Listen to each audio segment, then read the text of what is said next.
तो जय हिंद साथियों, मैं आपका स्वागत करता हूं अपने YouTube चैनल यूपी बोर्ड की जीत पे।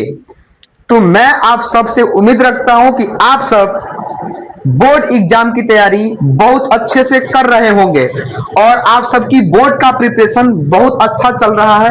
और आप सबका आज का दिन यानी 23 फरवरी को इंग्लिश का पेपर था और 25 को आपका साइंस का पेपर होने वाला है। और मैथ के दिन तो याद रखना यार, मैथ में मैं जो बताऊंगा वही आएगा, गारंटी के साथ बता रहा हूं। अभी एग्जाम जो आपका होने वाला है साइंस का, तो मैं साइंस के लिए मोस्ट टॉपिक लेके आया हूं जो आपको पढ़ना बहुत ही कंपलसरी है और आप ब्लैक बोर्ड पे देख सकते हो। तो स्टार्ट करते हैं और आपके लिए ये वीडियो बहुत ही हेल्पफुल होने वाला है। आप देखो कि बोर्ड एग्जाम 2026 का जो हो रहा है आपका, वो बोर्ड एग्जाम क्लास 10th वालों के लिए मैं बता दूं कि बहुत ही इंपॉर्टेंट होने वाला है। ये वीडियो ये बहुत ही महत्वपूर्ण है, ठीक है। तो रासायनिक विज्ञान में बताता हूं क्या क्या पढ़ना है, ज्यादा कुछ नहीं। रासायनिक विज्ञान में जो जो मोस्ट टॉपिक है उसे ही आपको पढ़ना होगा।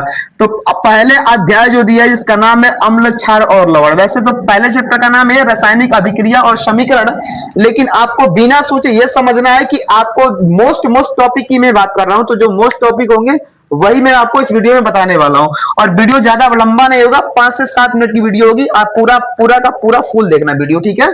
इसमें देखो पीएच स्केल और उसके मान को पढ़ लेना है। जो जो मोस्ट टॉपिक है उसे मैं बता रहा हूं, आप एक बार उसको बस देख लेना है कि क्या क्या चीजें है, रिवीजन कर लेना है और आपको अच्छे से क्वालिफाई कर लेंगे, पास कर लेंगे, पूरा हो जाएगा, ठीक है। अब देखो दूसरा जो है कि अम्ल क्षार की पहचान, लिटमस और फिनाइल्फिलीन क्या होता है, ठीक है ना। इसमें हम लिटमस की पहचान करते हैं और फिनाइल्फिलीन में क्या होता है लिटमस। ये बहुत ही इंपॉर्टेंट होने वाला है। ये टॉपिक हर साल एग्जाम में पूछता है, इससे रिलेटेड अम्ल क्षार और उसकी पहचान क्या है, ये हर साल पूछता है और इस साल भी पूछेगा जहां तक अनुमान है, ठीक है।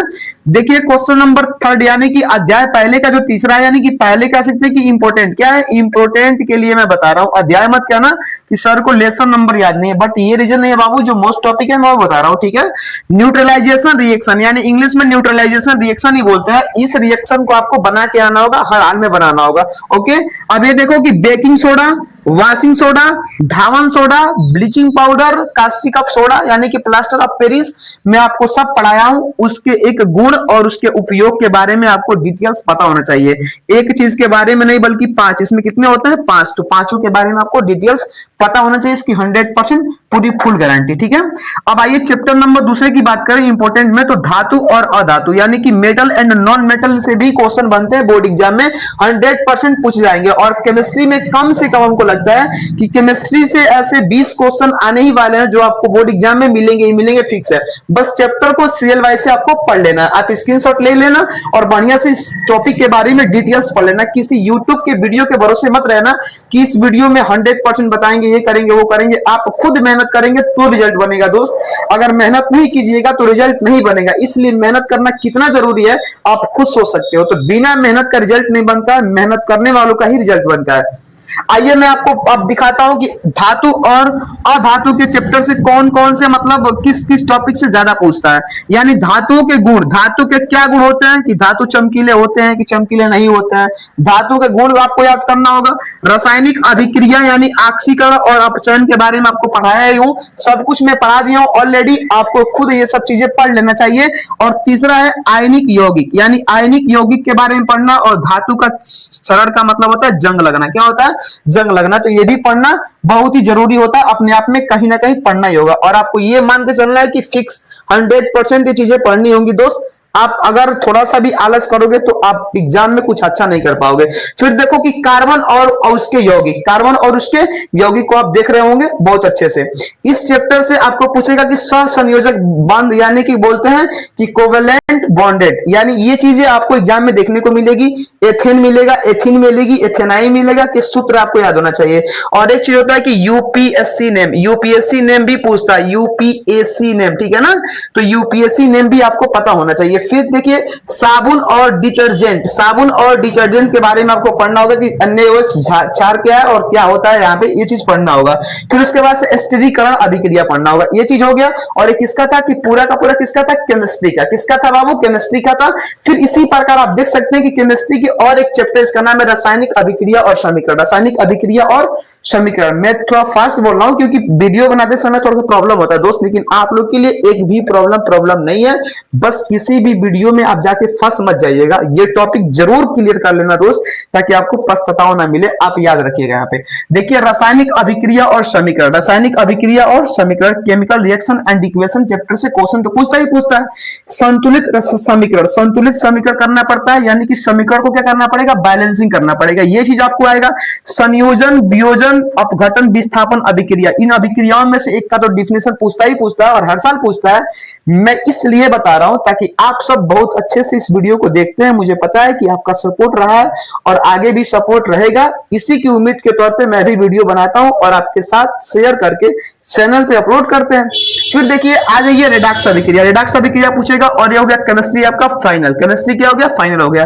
अब देखो भौतिक विज्ञान, यानी कि बोलते हैं फिजिक्स, फिजिक्स से बोलते हैं कितने बच्चे सर फिजिक्स से डर लगता है। यार दोस्त मैं कहता हूं, अगर आप पढ़े हो तो 1% डर नहीं लगेगा, नहीं पढ़े तब डर लगता है। डर उसी को लगता है जो कुछ नहीं पढ़ा रहता है, डर उसे कभी नहीं लगता है जो सब कुछ पढ़ा है। तो अगर आप नहीं पढ़े हैं तो अभी भी कुछ बीता नहीं है। अभी एक दिन गए थे पेपर में यार, दिल और जान लगा के एक दिन का पूरा मेहनत करके आप रिजल्ट बना सकते हो। ठीक है दोस्त, तो आइए फिर देखिए कि फिजिक्स में जो दिख रहा है आपको चैप्टर नंबर फर्स्ट, यानी कि प्रकाश का परावर्तन, यानी प्रकाश के जो चैप्टर से क्वेश्चन पूछा जाता है उसमें पूछता है प्रकाश के परावर्तन का नियम क्या है। रिफ्लेक्शन ऑफ लाइट, यानी प्रकाश का परावर्तन क्या होता है, इसके नियम को बारे में जानना होगा। फिर उसके बाद से अवतल और उत्तल दर्पण क्या होते हैं, उसमें रे बनाने होंगे, किरण बनाना होगा और साथ साथ डायग्राम भी बनाने होते हैं, जो कि बहुत ही इंपॉर्टेंट है और हर साल बोर्ड एग्जाम में पूछ ही लेता है। ठीक है, और देखो प्रकाश के अपवर्तन के भी नियम पूछते हैं, तो ध्यान रखना कि परावर्तन और अपवर्तन में डिफरेंस होता है, बट दोनों को एक जैसे मत रखना, क्योंकि परावर्तन में होता है कि प्रकाश की किरणें आती हैं और ऐसे चली जाती हैं, आती हैं और ऐसे चली जाती हैं। बट याद रखिएगा दोस्त, इसमें आती है बिरल से सगन में चली जाएगी। ये प्रॉब्लम आप कभी भी क्रिएट मत कीजिएगा, डिफरेंस याद रखिएगा यहाँ पे। आइए चैप्टर नंबर हम दूसरे की बात करते हैं, इलेक्ट्रिसिटी, यानी कि विद्युत के बारे में।